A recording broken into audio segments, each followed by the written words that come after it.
Some wisdom is found on the surface, and some wisdom takes us deeper. Welcome to Get Deep, where we dive into the thoughts, truths, and affirmations that help us grow, reflect, and move forward. I'm Deborah D.E.E.P. Mouton, and every episode we'll explore the power of words, the strength of resilience, and the beauty of introspection.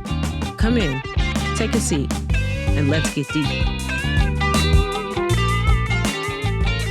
I grew up right outside Los Angeles, and as a young poet, there was one thing that we all dreamed of: being on stage at the Poetry Lounge.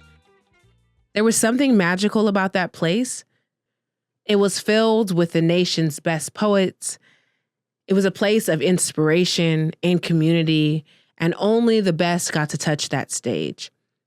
At least on nights that were not open mic night.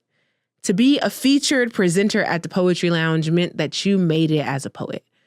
At least for me, as a 15-year-old writer who wanted nothing more than to be accepted. So much so that I was willing to pay for a special writing session headed by poetry himself. I remember taking the hour-and-a-half ride with my mom, who was willing to drive me all the way into the city to sit for 3 hours as I wrote and learned how to be better. After the first few weeks of writing and revising next to the greatest poets in Los Angeles, I remember being excited about sharing my new work. I had an idea of exactly how it would work out. I would stand in the middle of the room and everyone around me would listen, slowly being captivated by my brilliance, and then praising me in wild, thunderous applause when I was finished. I just knew that I had what it took. And so I stepped into the middle of the room, ready to show everyone what I had. I read my poem, put my whole chest into it, and at the end of the poem, poetry leaned over to me and said, "You sound like everyone else from Detroit." I remember being devastated that somehow this voice that I thought was authentic to myself had been ripped from someone else's style. Now, sure, I had done a lot of listening, and mimicry is the first steps to perfecting and mastering a craft. But I thought that I had something special, and quickly, someone who I loved and adored knocked me down a peg and reminded me that I still had room to grow. I cried the entire hour-and-a-half back home. My mom trying to console me, telling me that I was young and that I can hold a lot of promise, but still had spaces that I can improve. And all I could hear was that I wasn't good enough.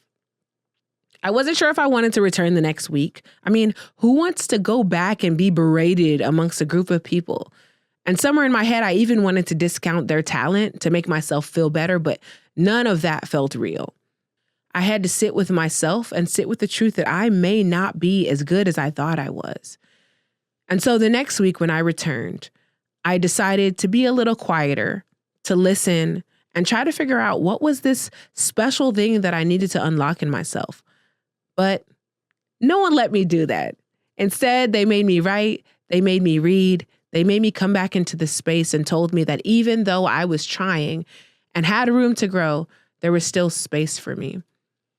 I didn't know where I fit in, and it felt like everyone around me had figured out their voice in ways that I did not know how to unlock.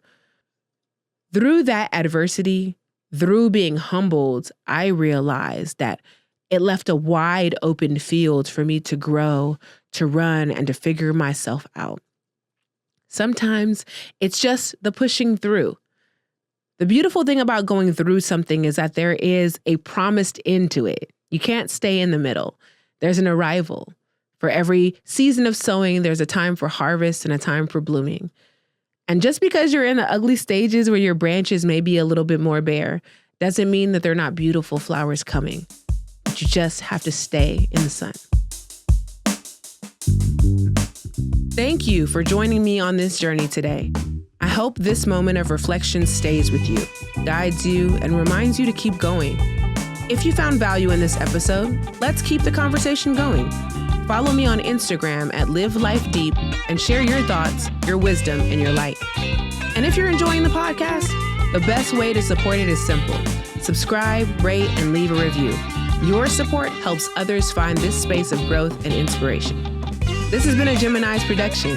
You can explore some of the other podcasts on the network by going to GeminisProductions.com or following on Instagram, TikTok, or YouTube at Gemini's Productions. Until next time, remember, you've been given today. What you do with it is up to you.